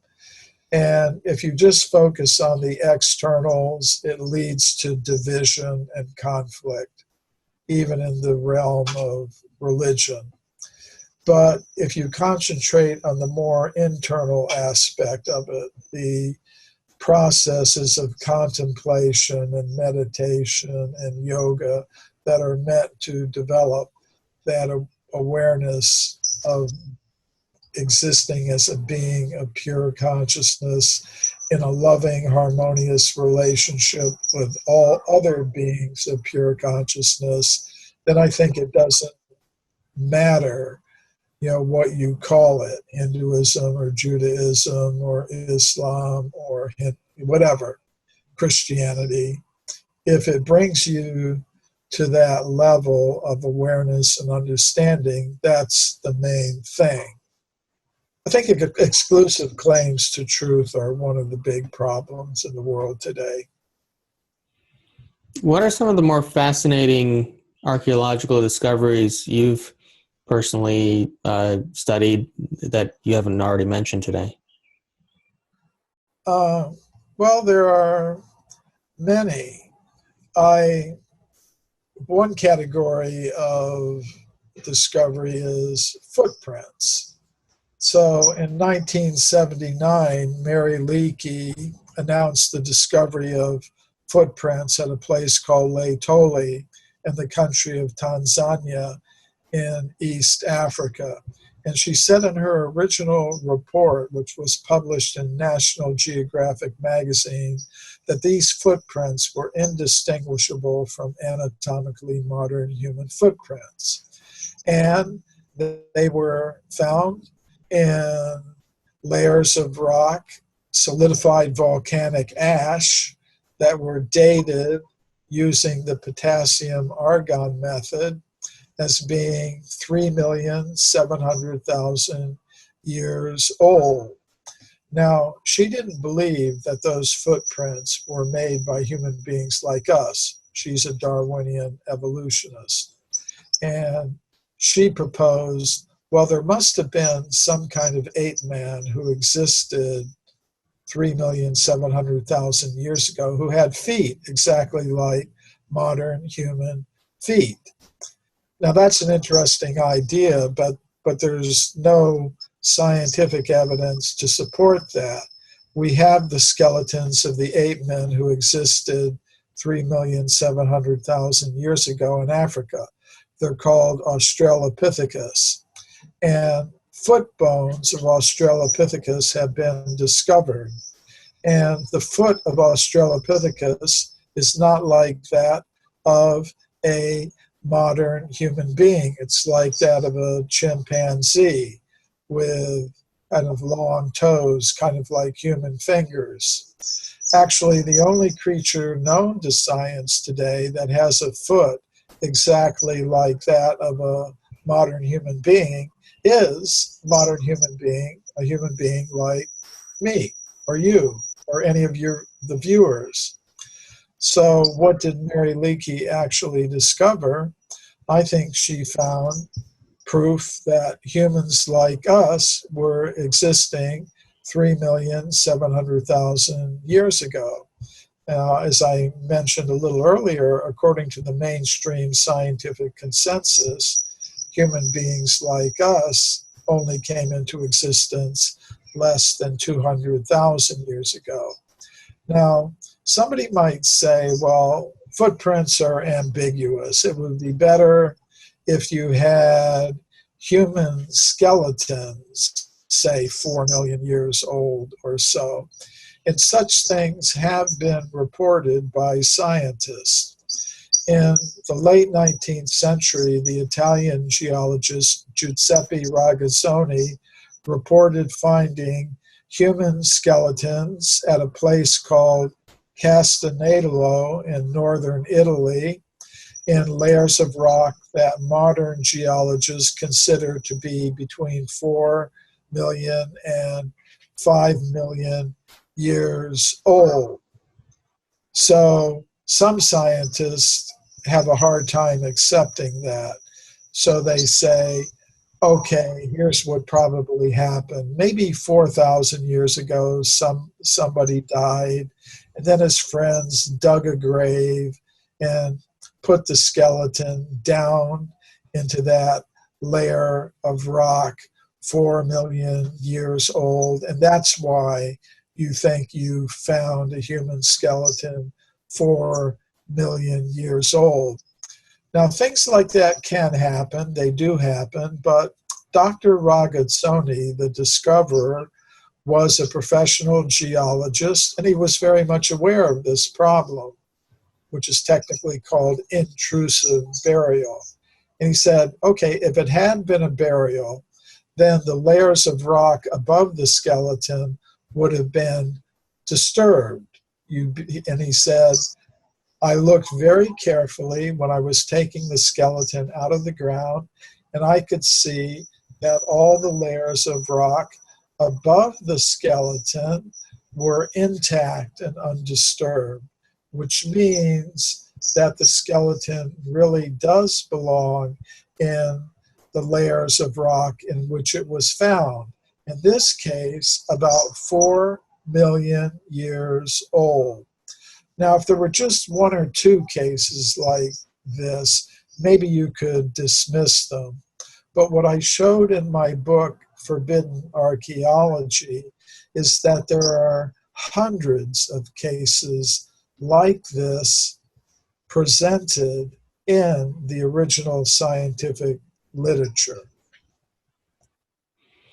And so if we've had human civilization of some sort or another for millions of years, what happened to each successive civilization? I know a lot of ancient traditions speak about the different ages and the different periods the earth goes through rejuvenation, such as the Mayan tradition. And is that really what happened? Is each one ended in a cataclysmic end of some sort? Yes, I think there have been periodic catastrophes that have taken place in the long history of the earth. And the ancient Sanskrit writings of India speak about these periodic catastrophes which wipe out life on earth and after which the earth has to be repopulated. But in a sense, you could say it's something like cloud computing. I mean, people keep their files and songs and photographs in the cloud so that if their device gets destroyed or they get a new device, they can download everything from the cloud. So I would say our universe is set up something like that. There's a level of the cosmos, our level, the terrestrial level, that's subjected to periodic devastations. But at higher levels of the cosmos, all the resources are there to reboot the earth, you could say, repopulate the earth. And I think that happens periodically. And this was understood by the ancient Egyptians. You know, I was reading about how the Greek lawgiver Solon went from Athens to Egypt, and he was speaking with some of the Egyptian priests there, and they were asking him to give his understanding of the history of the Greek people. So he explained how in the beginning, you know, human beings were manifested, and then there was a big devastation, a big flood, and they were manifested again. And that was the story. And the Egyptian priest told him, well, that's not the whole story. There have been many of these devastations going back millions and millions of years, and humans existed before all of them and in each interval. So basically, you Greeks have forgotten all that. You don't have those records, but we Egyptians have those records. And I'm hopeful that if one day, you know, below the Sphinx or below the pyramids, some secret chamber is discovered, that's one of the things that may be found. Those records that the ancient Egyptians had from previous civilizations that existed not just before the last devastation, but the one before that and the one before that. However, the ancient Sanskrit writings do contain such records of the human populations that existed before each of these devastations. Now, I was mentioning earlier that the basic unit of cyclical time, according to these ancient Sanskrit writings, is called the kalpa, or the day of Brahma. And it's divided into subsections, subcycles called manvantars. There are 14 manvantars in a kalpa, or a day of Brahma. And between each Manvantar, there is a devastation after which the earth has to be repopulated. Now, each of these Manvantars lasts about 300 million years, and there are 14 of them in a day of Brahma. According to the Vedic cosmological calendar, we are now in the middle of the 7th Manvantar in the current day of Brahma. That means there have been 6 Manvantars before us, and that means there have been 6 major devastations that have wiped out life on Earth. And it's interesting that even modern science says the same thing. According to modern science, over the past 2 billion years, there have been 6 major extinction events that have wiped out most of the life on Earth. The last one being the devastation that wiped out the dinosaurs. So it's an interesting parallel between what these ancient Sanskrit writings and what modern paleontology tell us. The ancient Sanskrit writings say that over the past 2 billion years, since the beginning of the Kalpa or the day of Brahma, there have been 6 big devastations at the ends of the Manvantar periods, the 6 Manvantar periods. And modern science tells us the same thing. Over the past 2 billion years or so, there have been 6 major extinction events. So I think it's an interesting parallel. Now, if we're in the middle of one of those very long-term cycles, then what cycle would have caused the Great Flood? Or it seems like there's a lot of evidence to support that there was some kind of big change in civilization about 12,500 years ago, prior to which there were a lot of advanced civilizations building pyramids, the Sphinx, and since then our civilization seems to have reset itself. Is that a different cycle within that cycle? I think it's a different cycle. 5,000 years ago, for me, corresponds to the beginning of the Kali Yuga, which is a very materialistic age where conscious selves are cut off from their spiritual roots and cut off from their connections with other human-like beings existing in different parts and different levels and dimensions of the cosmos. That's a characteristic of the age of Kali, which began about 5,000 years ago. And I think if you look at the civilizations that existed 5,000 years ago, whether we're talking about the Egyptian civilization or the earliest roots of the Greek and Roman civilizations, or the Chinese Yangtze Valley River civilization, or the civilizations of the ancient Mideast like the Sumerians, we'll see that they all in their writings tell of contacts with higher beings, gods and goddesses from other parts of the universe, other levels and dimensions of the universe. And it seemed to be a pretty regular occurrence, a pretty prominent feature of the lives of their civilization.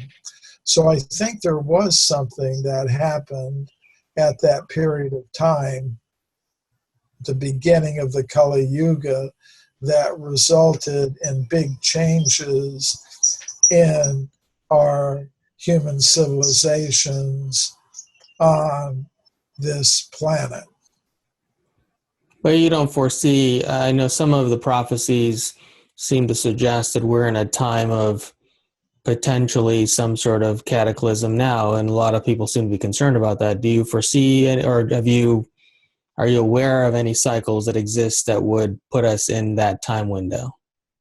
You know, in December of 2012, I was a speaker on a cruise that went to the Mayan sites in the Yucatan, like Chichen Itza.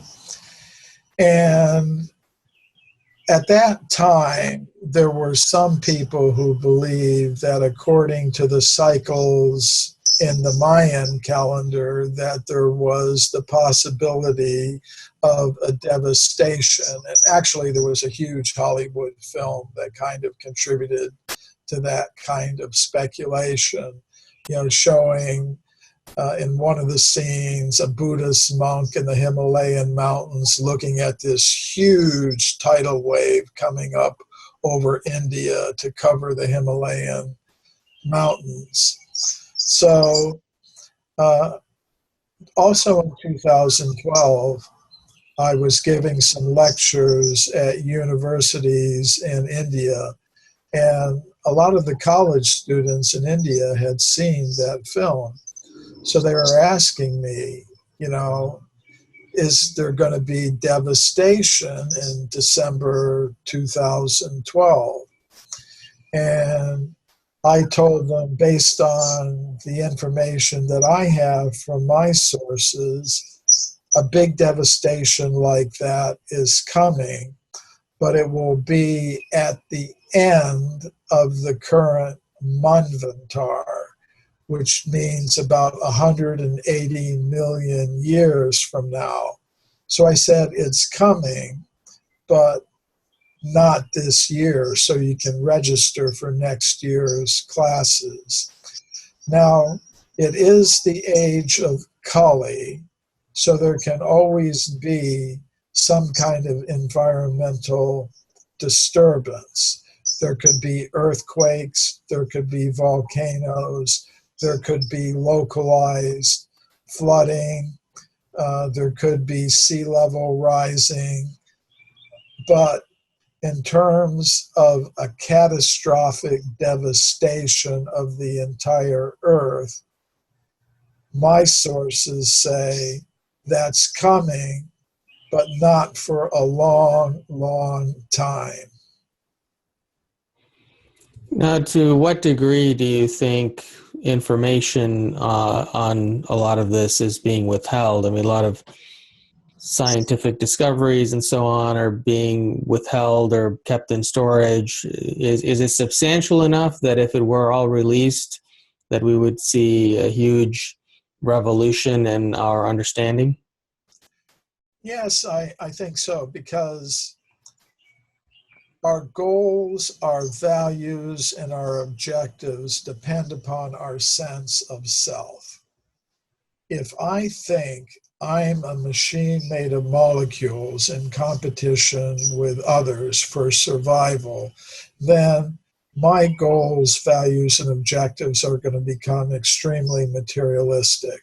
And I'm going to think that to produce and consume more and more material things in competing groups is the main purpose of human life.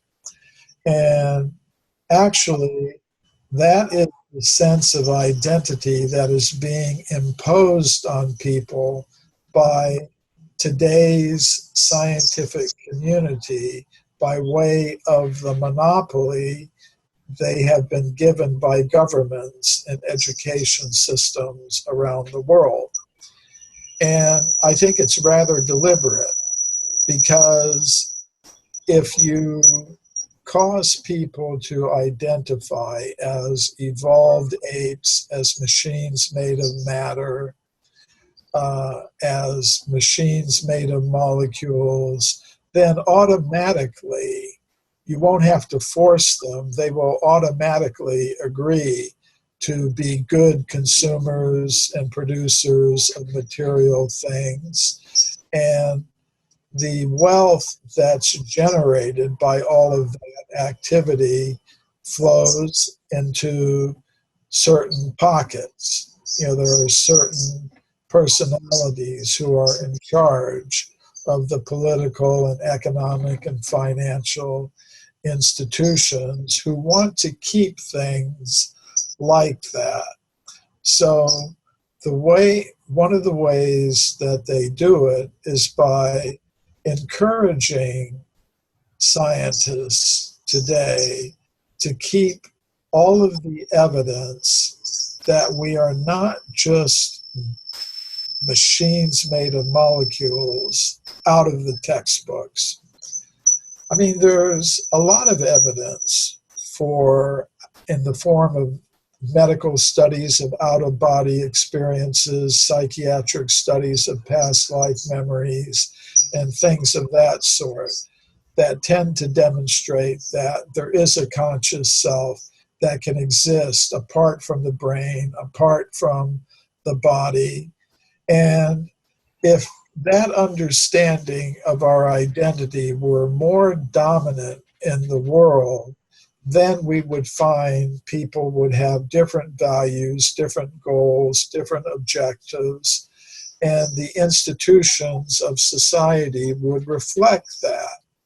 So I think one of the reasons why that isn't happening is that today, the majority of scientists who accept this idea that we are just machines made of molecules have managed to convince governments to give them a monopoly in the education system.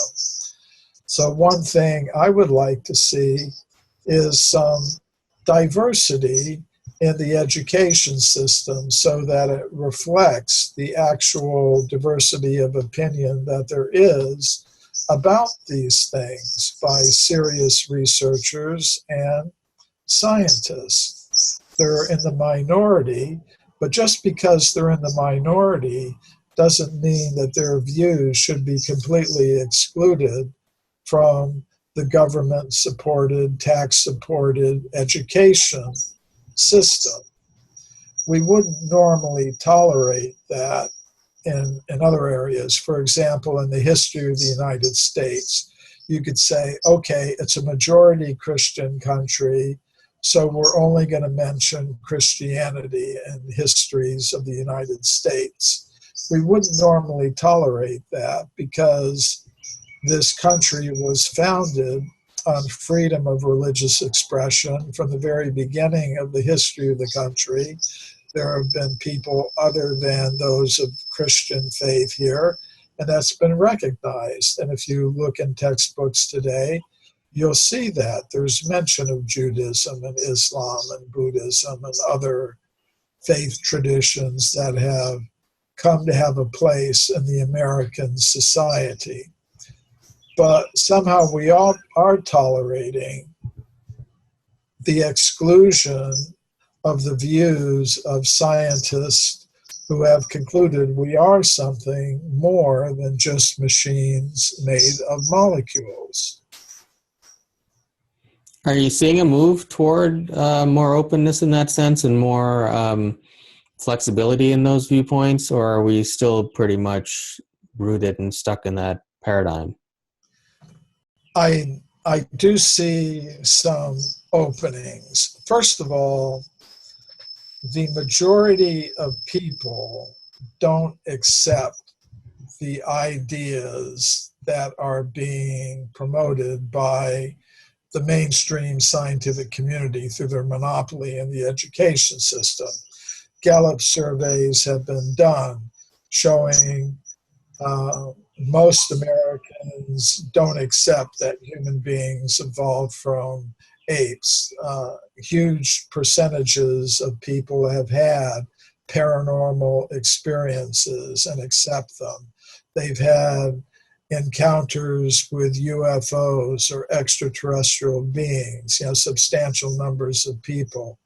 So I don't think it's something that can continue for a long time where you've got a scientific establishment trying to promote through the education system ideas that huge numbers of people don't accept or agree with.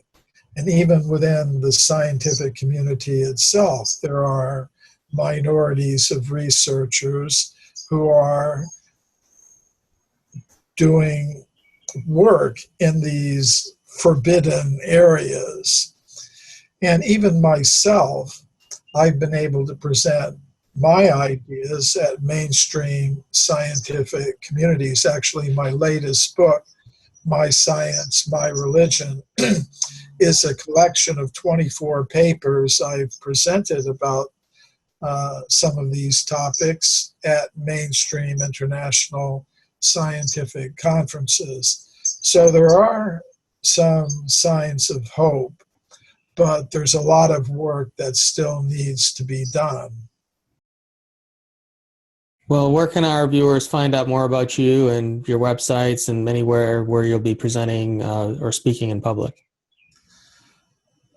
The first stop is my website, mcremo.com,